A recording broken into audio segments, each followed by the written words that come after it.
Support comes from the Missouri Forest Products Association, committed to conservation and careful management of the state's forests to make them more resilient and better habitats for wildlife.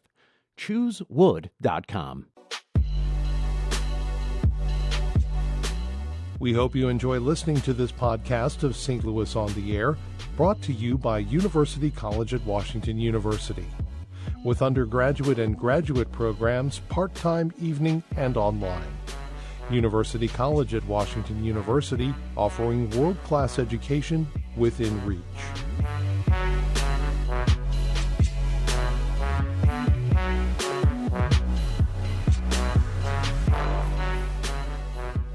Welcome back. This is the 20th anniversary of the hit NPR news comedy program, Wait, Wait, Don't Tell Me. The anniversary show was last Saturday, presided over by longtime host Peter Sagal. Peter Sagal is coming to St. Louis this Sunday, where he'll be the keynote speaker at the Jewish Book Festival. It's also observing an anniversary, its 40th. Sagal should be right at home at the festival. He'll bring along his brand new book, The Incomplete Book of Running.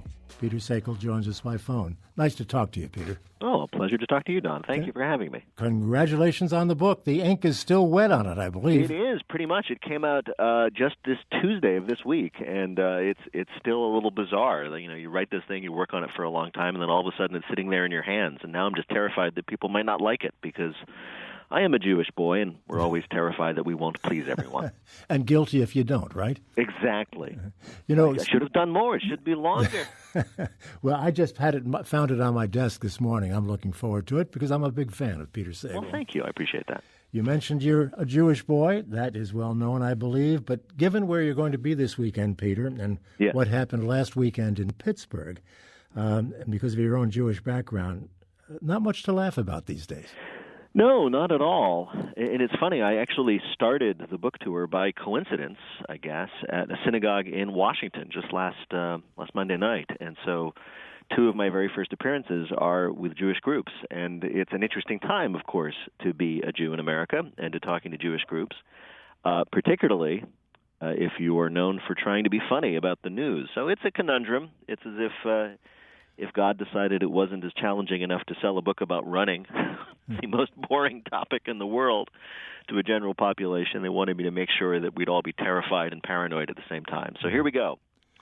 Here we go. As you say, it's a difficult time to be a Jew in the United States and in some other parts of the world as well, obviously. Lord, yes. What was your reaction to what happened in Pittsburgh? What were your thoughts? Well, my reaction was the same as I think of anybody, which is to use a phrase redolent in 20th century history, it can't happen here, which was something we used to say for certain, and now we say as a question or a complaint, we didn't think this stuff happened here. And in fact, it had never happened here. As you know, this is the worst massacre of Jews explicitly done as an act of anti-Semitism ever in America. And it's quite terrifying. And I think that it's just human nature that when somebody comes after one of your own, or somebody who looks or acts or identifies the way you do, it just becomes a little bit more, maybe a lot more immediate. I've always said that, and I've said this with a sense of, I don't know, complacency maybe, that we Jews in America had made it. We have succeeded far beyond the wildest dreams of our immigrant grandparents and great-grandparents. My grandfather was born in the Jewish Pale of Settlement in Russia. He came here as a tiny child in the beginning of the 20th century. He achieved his dream of just running a small grocery store, a business of his own, which he loved. To know that his grandson would be a Harvard graduate and a national radio show host and a successful author, all this other stuff would have amazed him. What else do we want for Jews in America except the positions and the prominence and the success that we've had, disproportionate to our numbers? We all thought we had made it and that we had no more to worry about than, say, an Irishman, a person of Irish descent, would have to worry about a resurgence of anti-Irish, prejudice that was so prevalent in the 19th century. It turns out that we were maybe incorrect about that, and that's very shocking. Yours is truly an American story. Yeah. I mean, there's so many stories just like the one you just described. What I've been saying to people is, we Jews have it made, and what we should be doing is we should be using our power and success and influence, because we've achieved that in this society, to look out for those people who don't have the advantages we have. And by that I mean immigrants, and I mean Muslims, and I mean non-gender conforming people, the people who've been getting a lot of grief from very powerful people who should know better, and we should be expressing our solidarity and rising up to defend them. And I think the events of this last week show exactly how important it is. I mean, at this point, quoting Bonhoeffer is worse than a cliche. First they came for the trade unionists, and I did nothing because I'm not a trade unionist. Well, that is playing out in real time, I think, for Jews in America. Not that we didn't do anything when they came for the modern equivalent of the trade unionists, be it the Muslims or whomever, but the threat is real. Let's just say that. Is your brother a rabbi? He is. He's a rabbi in Temple Emmanuel in Westfield, New Jersey. Don't know how he ever got into that line of work. Have you talked to him about this?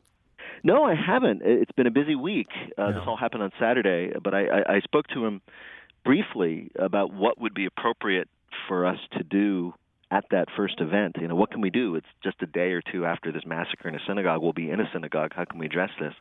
And we talked a little bit about that, but he has his hands full because I can sit around and gas on about it on the radio. He has a congregation to look after. I'm sure many of whom are terrified physically.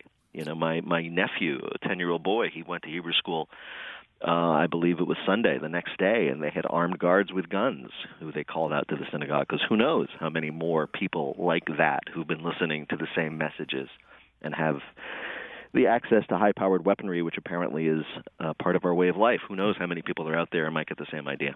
Well, weapons, armed guards at synagogues is something that the president is recommending. What do you think? Yes, well, I think that a world in which everybody has to pay for their own armed security or suffer the consequences is the kind of world you find in places like Somalia or Honduras or failed states. And my particular opinion is we're careening toward that kind of dystopia quickly enough without people in power saying that that is the solution to our problems, not in fact the natural conclusion of our problems. We shouldn't.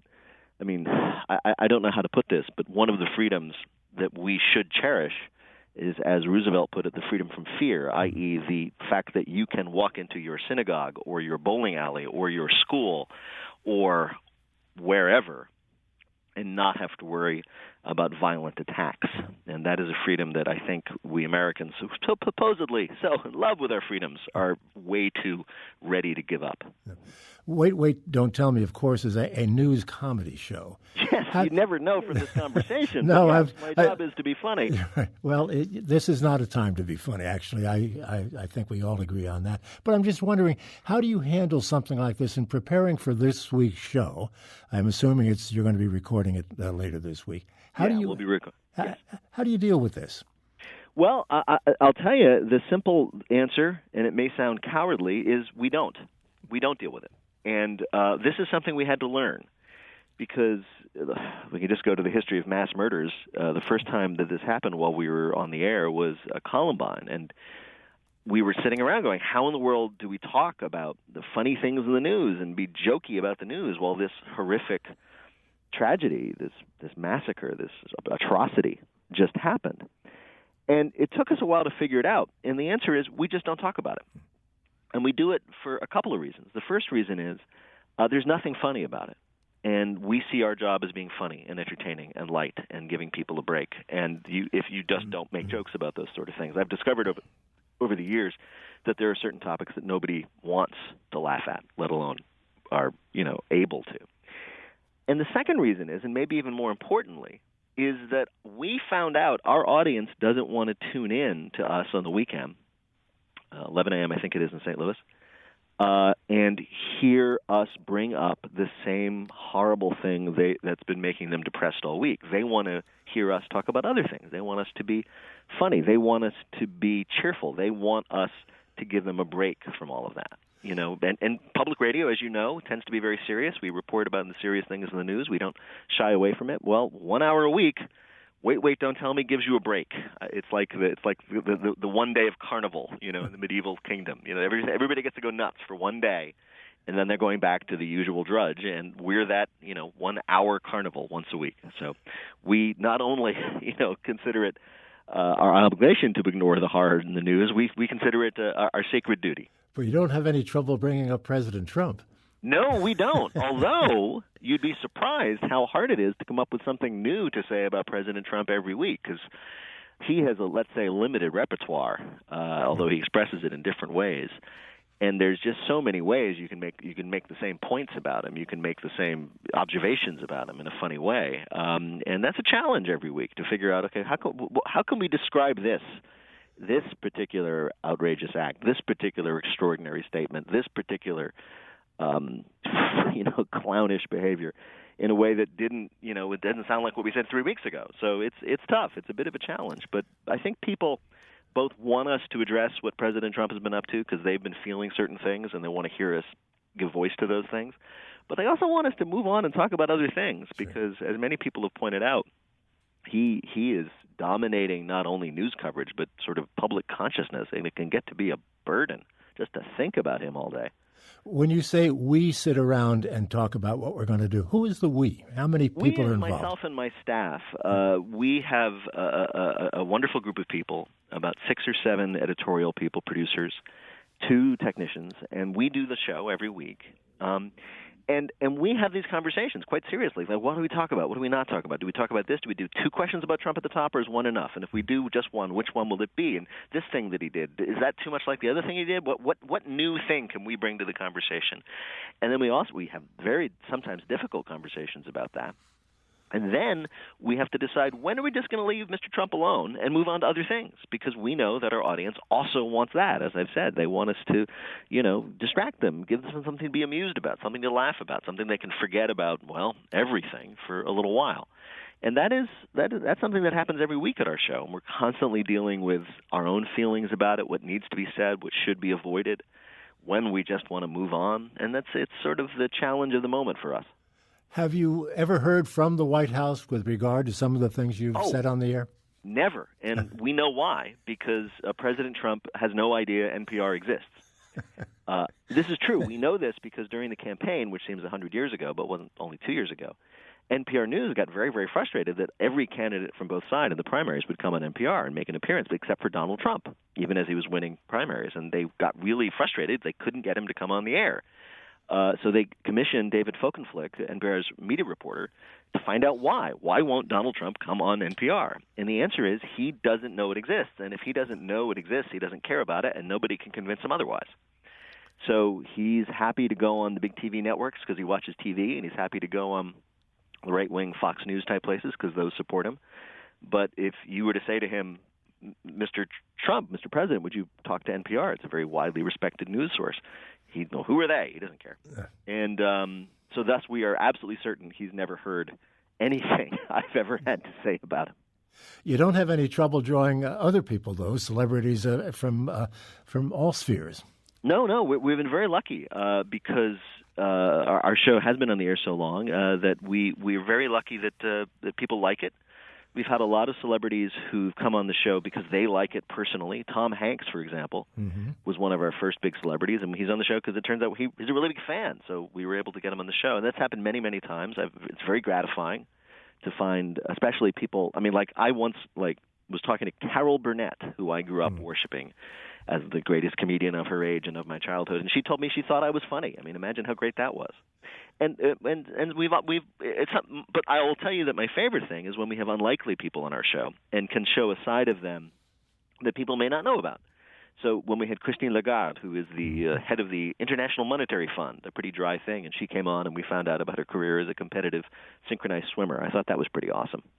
Simone Biles you had on, which surprised me. I don't know why, but it did. John Kasich you had on recently as a repeat performer. No. Well, we repeated that. He's only been on once. We repeated that during a week off. Yeah, that also is really fun. And I'll tell you why. Because as you know, as everybody knows, we live in a polarized time.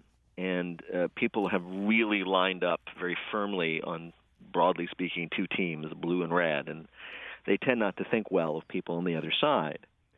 And I love it when we can get somebody who's in that broil, who's in that fight. You know, people know as a combatant whatever his particular side. And we bring him on, and we don't talk to him about politics. We don't talk to him about policies. We talk to him about himself or herself, and he turns out that he's a very funny, charming guy who could tell a really great story, and he came across that way. And my hope is that people, after listening to that, they'll think whatever they think about him and his policies and his approach to politics, whether he's too much of a Republican or not enough of a Republican, whatever you may think. But you will now hopefully think those things about a person and not a caricature. And I think if we have any public service on Wait, it's helping to accomplish that. I would agree. That was a very informative segment. How much pressure is on you to be funny as a person? As when you're out and about, do people expect you to be funny? Does that put any kind of pressure on you? Well, it does, but I'll tell you what I consider, and it's tough. A lot of comedians talk about this. Woody Allen famously refused to be funny in person; he just wouldn't. Jon Stewart famously went on I think it was Crossfire, must have been 15 years ago now, and they were trying to make him be funny, and he looked at Tucker Carlson and said, "I am not your performing monkey." And I've been there. I know what that's like. As people who've been listening to this conversation know, not everything I have to say is a joke.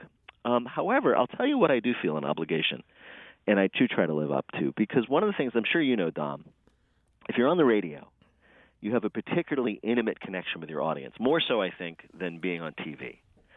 TV, you appear on a glass screen. I used to say in a box in your living room. Now, of course, it's just as likely it'll be in your lap.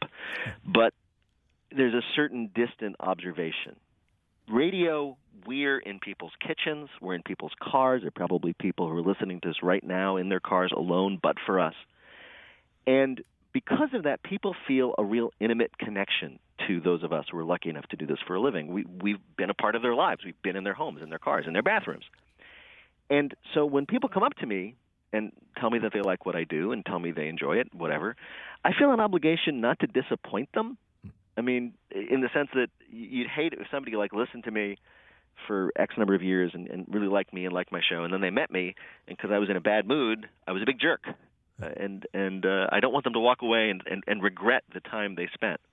So I try to treat the people who I meet on a day-to-day basis who think of me as their friend because of this weird relationship you have with people on the radio. I try to treat them as my friend and try to make sure that they don't regret that emotional investment. And of course, they'll say, "You don't look at all like what I expected you to look like." Absolutely, yes. No, and that's particularly true of me because I'm a little short, bald homunculus, and that's not what people expect, apparently. So, and that's another thing, which is a blessing. I can say anything I want, and people won't be listening to me because they'll just be staring at me going, "I can't believe that flat voice is coming out of that face." Well, I have to tell you that the picture they're using in connection with your book, and I guess it's on the cover, you look pretty buff to me. Well, thank you. That may be Photoshop, but I appreciate that. Well, that's because you do a lot of running, which is what the book is all about. How did Yeah, all of that get started, and why? Well, it all got started I had been running on and off as I tell the story since a teenager, but it was mainly off into my 30s, and then I was about to turn 40. And I decided that was terrifying because turning 40 means you're going to die. So I decided to run a marathon so I wouldn't die. That was really the extent of my logic. And I did. I ran the 2005 Chicago Marathon. And much to my amazement, decided that I wanted to do it again, but faster. And so I spent a whole bunch of years from then till now becoming a very serious runner and eventually a writer for Runner's World. I've traveled the country, done races. I've done 14 marathons and countless races, shorter races, and I've met a lot of interesting people along the way. And probably most vividly, I happened to have just finished the Boston Marathon in 2013 when the bombs went off. I was just 100 yards away. And that experience and a bunch of other things that happened in my family life inspired this particular book, which is about how running has helped me personally get through a lot of different things, literally getting through the middle miles of a marathon and more figuratively getting through a very difficult divorce and stuff like that. And so it's a book about running. Yes, I think running is good, and I talk about why it is good and why people should do it. But it's also a book about learning how to be, let's just say, stubborn and how to persevere, or what I call the practice of perseverance, and how you can use running as a way of both escaping from your troubles, but more importantly, getting through them. You make no secret of the fact that you suffered a period of depression. More than a period. Let me think. I think I'm up to 53 years, so yes. Yeah. Well, no, not 53 years, certainly. but dealing with that, what advice do you have for people out there who might find themselves in this particular kind of situation? Running might be one answer, but there has to be more to it than that. Yeah, I mean, one thing that is absolutely true is that exercise is a natural antidepressant. So if you happen to be sedentary and feeling bad about things, one of the first things you should probably do is get some sort of exercise. It genuinely helps. It really does. There are chemical reasons. You can look up the science. But the most important thing, and this is why I sort of went public about this in a podcast called The Hilarious World of Depression, is that depression is, by its nature, extremely isolating. My friend John Moe, who hosts that podcast, puts it this way, like, depression doesn't want you to get help because it makes you think that there's something weirdly wrong with you, that your problems are profoundly different from everybody else's, that you don't belong in the world of happy people that you see on Facebook, for example, which is a terrible thing for depressives because everybody looks so happy on Facebook.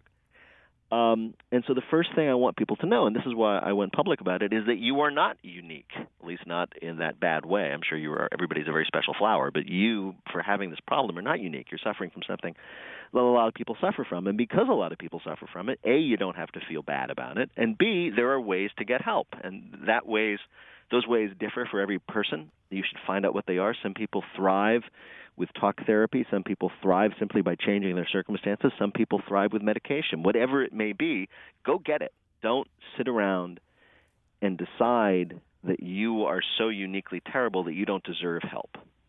Because that is, as they like to say, the disease talking, not you. So that's what I want people to know. And that, and also that a lot of the people who seem to you, via Facebook or via people you admire on TV or radio, a lot of those people who you compare yourselves to negatively, like, oh, if only I was X, as wonderful as X, or Y, if only I had as great a family as that person, all those people are having their own problems too.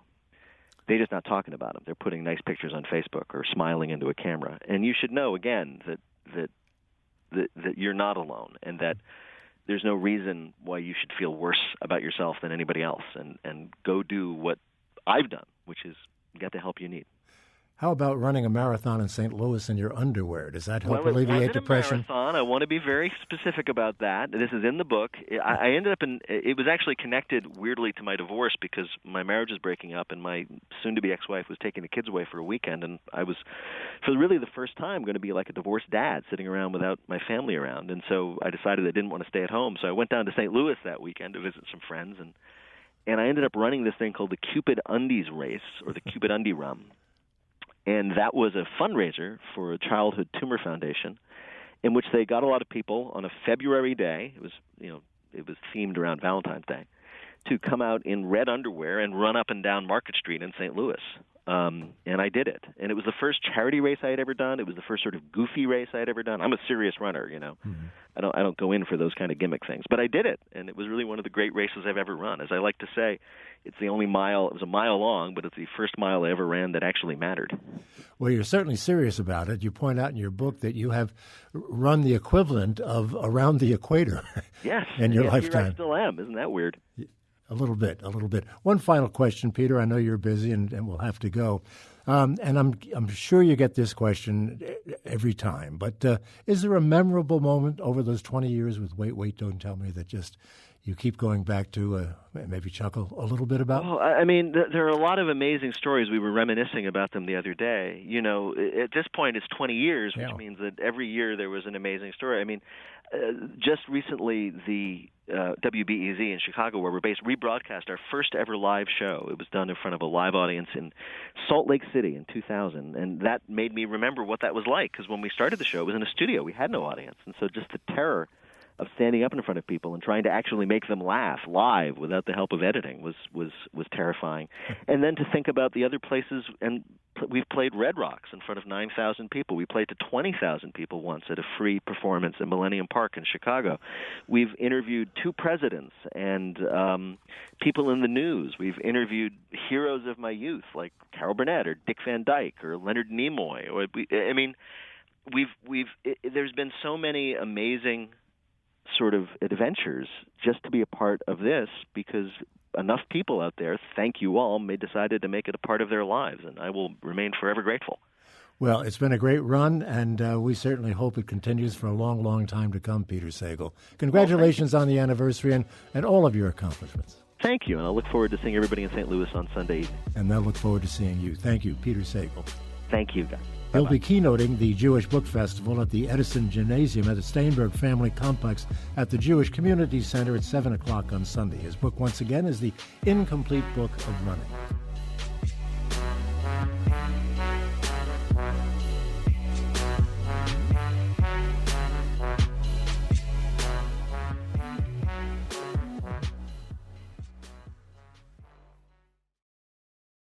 Support comes from the Missouri Forest Products Association.